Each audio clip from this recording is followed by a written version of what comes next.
कोना को एक बार तो किसी गाड़ी का दूधा बदला था ना। हाँ वो बाहर बाहर कहाँ से मंगाया तो तस्लिया से बना।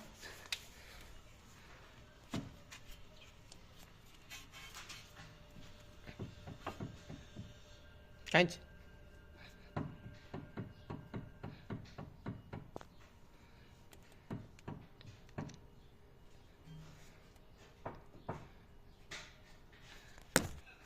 पंपा लगा के